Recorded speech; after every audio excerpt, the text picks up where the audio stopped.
The Media Center for Art Education and Technology, a service of the Monterey County Office of Education, along with the Herald Live, presents PrepNation. Welcome to PrepNation. I'm Dave Kellogg alongside John Devine. Well, we thought we'd be talking about a CCS championship game today. We did. So we had 3 teams in the semifinals, and all our Monterey County teams lost. Have you ever had that happen before?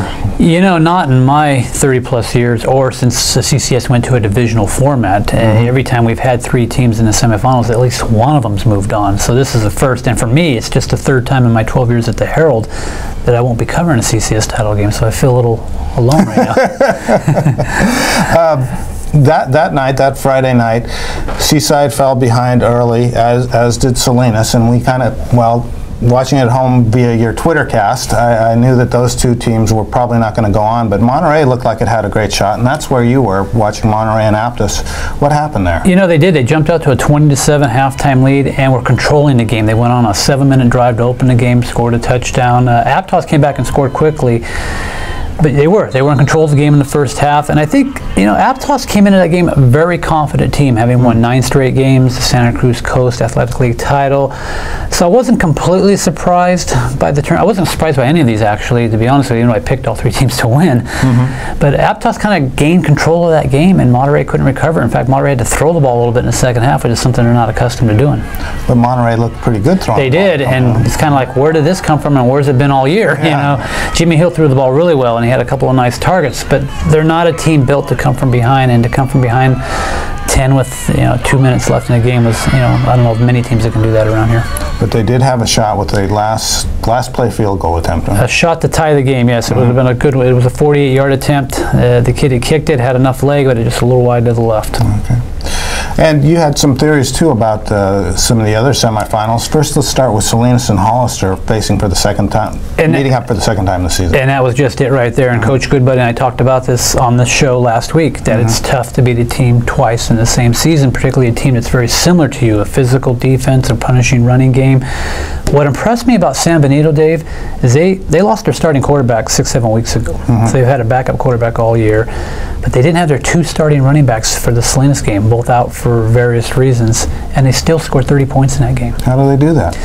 Well, you know, San Benito is one of those teams that tends to peak at the end of the year. Okay. You know, Salinas had played well the previous week against the Fremont squad, shutting them out after they had scored 92 points in the game earlier this year. Right. You know, sometimes I think when you get into the Thanksgiving weekend, it throws everything off. You know, your practice schedules. I know I'm not making excuses for Salinas because it didn't affect San Benito, obviously. But again, playing that team a second time, there were no secrets out there. They jumped on them a little bit, and it kind of snowballed in the second half. Speaking of getting jumped on, Seaside fell behind early, and I was surprised at how many points they gave up to Menlo. I was and I wasn't, and when I say that is because Cappuccino put 23 up on them the week before, and Cappuccino wasn't a strong program. They had 1 player that everybody had heard about who ended up setting that CCS record for rushing. But Seaside, all year, clearly the most talented team we have in this area this year. You know, no one's going to argue that. But I think they took that talent and they kind of slid through the year a little bit. Now, they did beat some good teams. Palma, Monterey, in fact, didn't allow Monterey an offensive touchdown. But they were able to kind of brush those mistakes that they made all season under the carpet all season. That didn't happen against Menlo. Menlo was a good team with a Division I, you know, caliber quarterback behind there, and they took advantage of those mistakes. Seaside turned the ball over a couple of times, didn't capitalize on a couple of potential interceptions that were dropped, and Menlo made them pay. And so now we have no teams left. We don't. Okay, so now since football season is over, we go into a process, a process that we're not used to, and that's the Equity League. Now we start shuffling teams for next season. What do you see happening there? Who do you see moving up? Who do you see falling down? Well, I think Seaside's a lock. You go 11-0 to start the season, you're going up. I mean, as simple as that. And they're going to lose some big players this year. They had Michael Turner, right? There's one of them right there, Samson Tonga, the Defensive Player of the Year, is a linebacker in the NBL Pacific Division. I mean, they're going to lose some key players, but they do have some players coming back. Now, the argument Seaside's going to make is they had to drop their freshman program this year, lack of numbers, and their JV team was small. I just don't think anybody's going to buy it this time. They're on their way up to the Gavilan Division. Well, could you see Seaside jumping up the division and then 2 years from now coming right back down? It's possible. I mean, I think they will be competitive in the Gavilan division. I think they've got enough talent to where this program and could go 6-4, 7-3 next year. And that's not 11-0, but that'll get them in the playoffs. They'll go back to Division 4 and potentially dominate. In fact, I think if they'd been in the Gavilan division this year, they'd still be playing today. But if they're, because they would have been...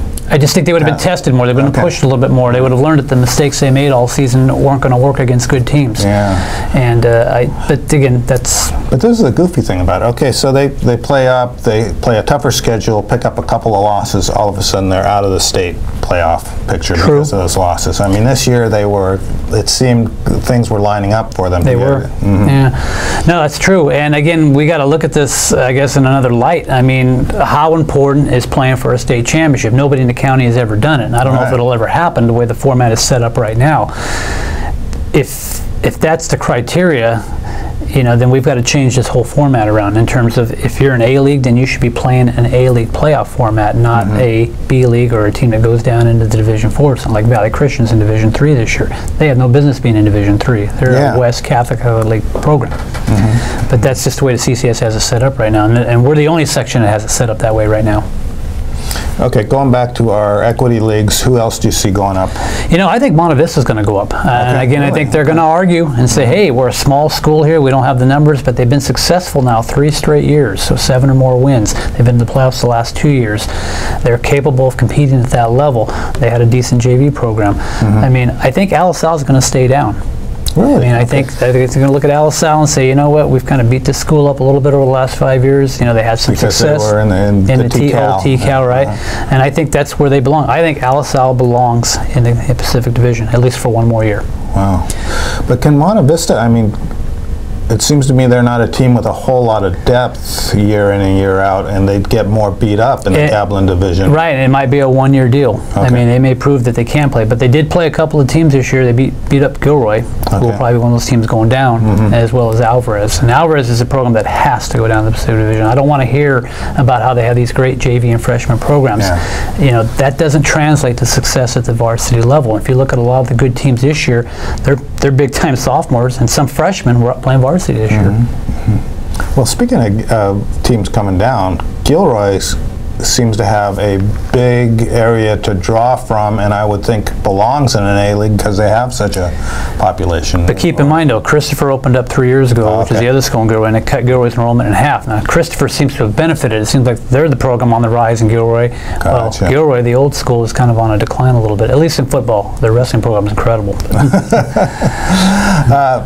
Do you see any other changes? Not, I think those are the main ones. I mean, Seaside is the obvious choice. They're going up whether they want to or not. And I think 2 teams, at least 2 teams, and potentially 3 teams could go. And if 3 teams do go, Alisal will go. But I think 2 are going to go, and I'm going to say Monte Vista is going to be the second team. If 3 teams go up, what's the 3rd team that comes down? It'll be Gilroy, Alvarez, and I guess Christopher. Now, see, and I don't think Christopher, even though they didn't have a good year, they won 2 games this year, but Christopher had a lot of young talent. Their leading rusher was a freshman. Their quarterback's coming back. Their best receivers coming back. They're going to be good. I mean, I think they'll compete next year in the Gavilan division. So one of the advantages of having our teams eliminated early from the playoffs is that John gets a chance to more time to pick the all-county team. And this year it's been a little bit tougher, especially Player of the Year. We've got a couple names, but no clear front runner right now. Who do you like on the offensive side? You know, this is one of those years where we don't have a Devin Pearson, we don't have a John Wyatt Williams who rushed for 2,500 yards 2 years ago from Monterey. You know, but we do have some players, at least 4 or 5 in my mind, that are worthy of the consideration. One obviously being Michael Turner, who you mentioned earlier, having thrown 30 touchdown passes for Seaside this year and rushed for almost 600 yards. He's a candidate. Jimmy Hill at Monterey. We look at Monterey and say they can't throw the ball. Right. Well, he proved he could, and his numbers aren't great. But you take Jimmy Hill out of that Monterey offense, and they're a 4 or 5 win team. That's what I was going to say. I mean, he doesn't have the quarterback numbers, but he seems to be a great leader that offense and able to run that offense so efficiently. And that offense relies on a quarterback being able to know when to hand off and when to keep it himself. And he's a 1,000-yard running back this year. And as you mentioned, a great leader and a guy that probably knows that offense better than any of the coaches on that staff. You know, two other guys I'm considering would be Everett Ball from Salinas High, rushed for 1,400 yards this year. That was a balanced running attack. Salinas had 4 guys this year they talked about were going to get their share of the load, and he ended up kind of jumping out in front of everybody.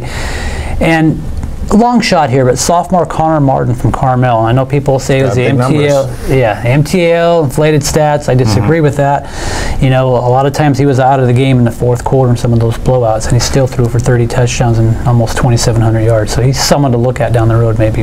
Okay. How about defensively? You know, we mentioned Michael Turner earlier. Yeah. I really like this kid on defense. In fact, I think, and he may disagree with me here, but I think he's a better defensive player than a quarterback. I mean, he won that game for him against Monte Vista with a big hit that, you know, fumbled the ball and gave Seaside a chance to win that game. He's a legitimate college defensive back. Big, tall, strong, good hands, etc. Sean Catoy of Monterey High, another dominated linebacker, guy who's been on our all-county team the last 2 years. I mean, he's a sideline-to-sideline type linebacker. You see after the game, at least the games I covered in Monterey, the opposing coach made the effort to come over and see him and tell him, hey, you're a player. And he is. And one other kid, Jack Powers, he was last year's Defensive Player of the Year for us. You know, he got a lot of double teams this year, so the numbers don't look as good, but I mean, he still blocked a dozen or so passes. He got in there on the pass rush, and he was asked also to play a little offense this year as a tight end, so you know, he was seeing double duty, but he's a candidate as well. Okay, from Palma. Correct. So before we get out of here, John, I got to ask you your top 5 for next year. Already? Yes. Now. All right, let's put me on the spot. I'm going to go Palma. Big surprise there. A lot of kids coming back. Brandon Oliveras, the running back. Mitch Kidd, the quarterback. I think they're going to be good next year. San Benito, number 2. They get one of those running backs back. I mean, they always have big numbers, and they're always there. They're always there. You know, they may get off. They play a strong non-league schedule, but I like San Benito. I'm going to go Carmel, number 3. Really? He's got everybody coming back offensively in terms of the skilled guys. He's got some size hopefully coming up next year. They're a sleeper. I mean, they're going to win the MTL, but I've said this before. If they can clean up their defense a little bit, they'll be playing for more than an MTL title next year. Well, Monterey, number 4. I know they're losing Jimmy Hill and they're losing Sean Catoy, but I saw a freshman running back in that playoff game that maybe was the best running back I saw this year in terms of one play he made. This guy's going to be dynamic if he's got an offensive line to block for him. And number 5, Seaside. I still think Seaside is going to be a competitive team next year. You know, Ronnie Turner's coming back. Daryl Chote, one of the linebackers, is coming back. I mean, they've got 24 kids coming back, so they're going to be okay. Okay. I do want to back up a little bit, but we were talking about, you know, the state playoffs and how it would be tough for Seaside. This was supposed to be Seaside's year because they had a schedule where they could go undefeated. Could Carmel, let's just put the pressure on them early. As an MTAL school, they could run up an undefeated They will go undefeated in the MTL for a 6th straight year, but here's the key. Golden right now is looking for a non-league schedule. I mean, he needs 2 games. He needs to find a couple of games that's going to get people's attention. And one that I've already suggested for week 1 for him is Seaside. Yes. Why not? Hey, and one last thing before we get out of here, Dave. We mentioned Seaside. If Seaside goes into the Gatlin Division and wins it, you're saying, wow. You know, they go back to Division 4. They won't go back to Division 4. They will be pushed into the Open Division. Quite a challenge for them. Well, that'll do it for football this season, and next week we'll be back talking basketball. In the gym. Yes. Where it's warm. Over at Cal State Monterey Bay, there's a buzz building as basketball season is underway. There's a lot of excitement about the women's basketball team, a lot of high expectations for the Lady Otters. Of course, they've been to the NCAA playoffs the last 2 seasons and have really shown improvement. Tommy, 5 years ago when I was following CSUMB women, they were lucky to win 10 games. What's happened to turn them around? Yeah, 5th-year coach Renee Jimenez, she took over a 3-win team, and they've continually progressed each and every year since she took over. the first year she took over, they won 11 games. Then the next year she brought the team to the CCAA tournament for the first time ever. Then the year after that, they made the NCAA tournament for the first time ever. And then last year they won the CCAA tournament for the first time before moving on to the NCAA tournament. It seems like Renee Jimenez has really built something strong there. She's a really great coach. I went and saw her at practice today. She's really vocal. She's really hands-on. She was getting right in there in the middle of practice and telling people what to do, showing people what to do. And I think she's really been the big thing that's turned that program around. How do our players react to her, and how do they react to having a hands-on coach? They seem to react really well. It seems like most all the players really like that approach that she's taken. At times the practice got a little intense. There was some profanity, a little bit really intense, but I think that the team's really adapted to that, and they're performing based on her coaching.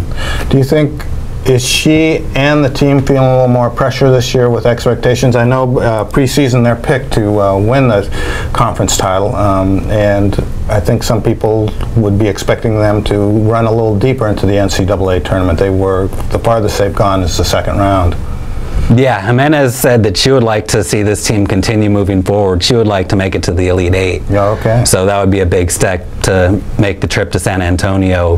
The team definitely is aware that they have a target on their back, being the #1 team in the conference. But I think that they're able to adapt to that, and I don't think they really mind having that. I think they're kind of embracing that #1 ranking. Pressure, huh? Yeah. Okay. Let's hear what Coach Renee has to say about her program's progression over the last 5 years. It's been exciting. You know, when I was an assistant coach, I really said that I wanted to inherit a place that wasn't good yet. You know, somewhere where we could really build and build a name for ourselves. And so I feel like we've really done that here. It's been really hard. You know, it was hard. Most kids didn't even know about Cal State Monterey Bay 4 years ago. You know, and I think because of our women's basketball program, we've really made a name for ourselves within the state and even nationally. And so it's been a lot of fun, and we've been able to get kids to come here and believe in our program and what we're doing. And you know, we have some of these guys that have been here from the beginning when we didn't win any games. Before it was cool to come here, is what we kind of say sometimes. So we're enjoying really enjoying the process. It's kind of fun to be the new kids on the block and knocking people off and getting into top 25 rankings and things of that sort. So we've just had a great time enjoying building this program up.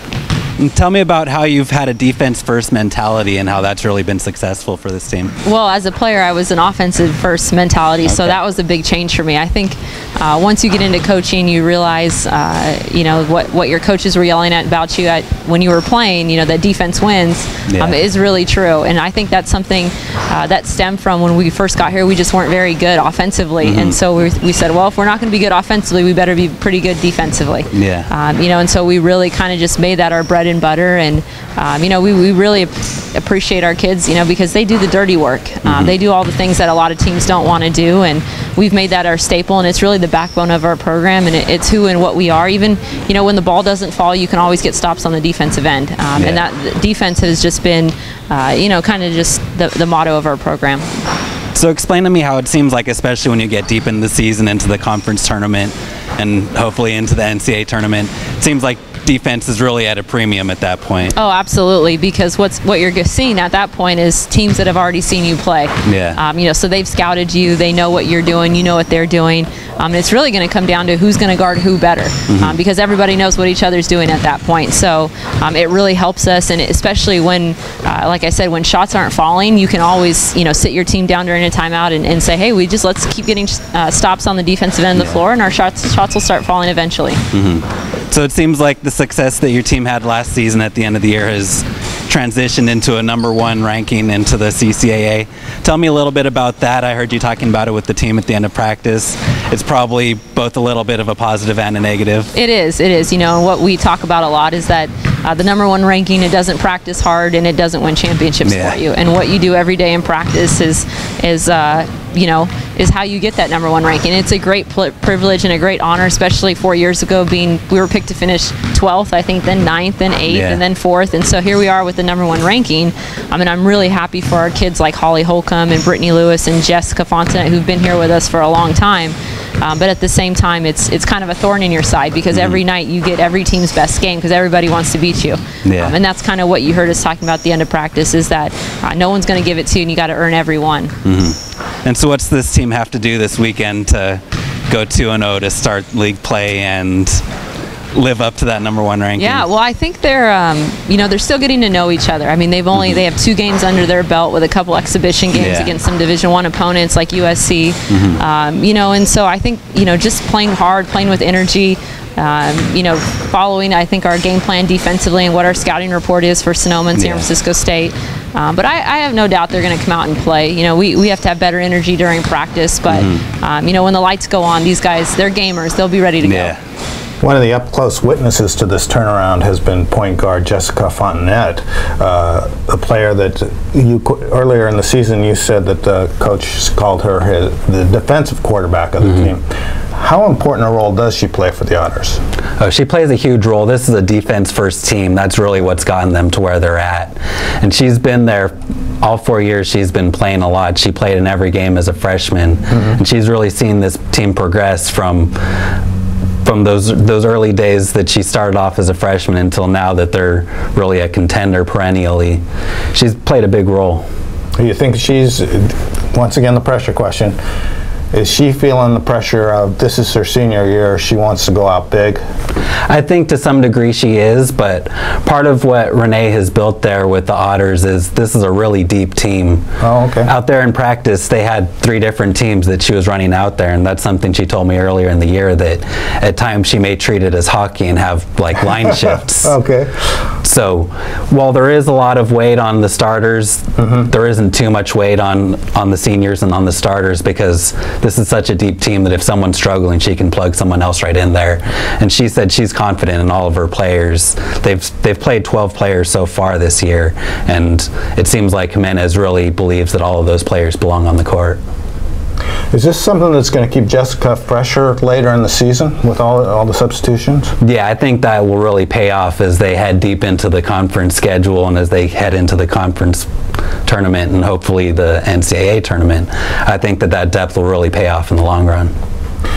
You said they're a defense-first type of team. Are they a team that they'll press you and get after you that way, pressure-wise? Yeah, they will go for the steals when they have the opportunities. They aren't too much of a hit-or-miss defense, whereas they don't seem to take too many big risks, but they will definitely get the steals and get the blocks when they're there. Okay.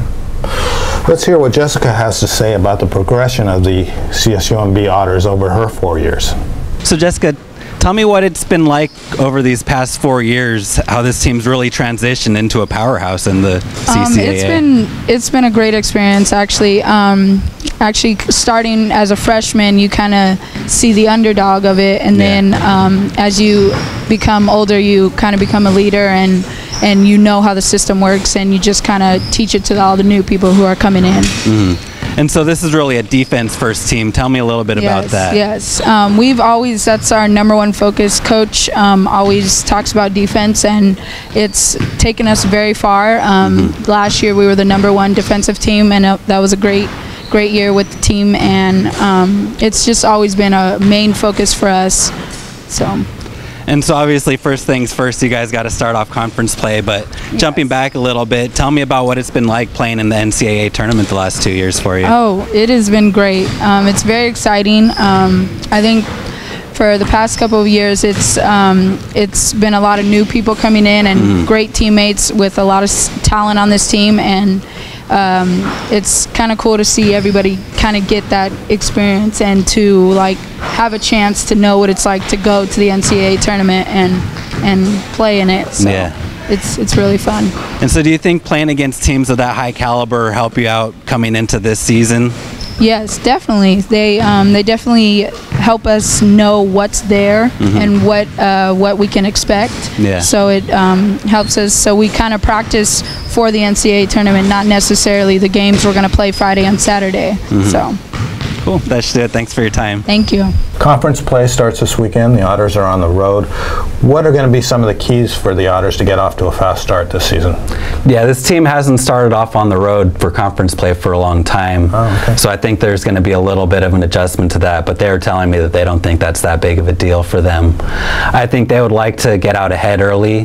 This team, when they're leading at halftime under Coach Jimenez, they're 62-3, I believe. So it's really big for them to get out ahead and just let that defense take control of the game.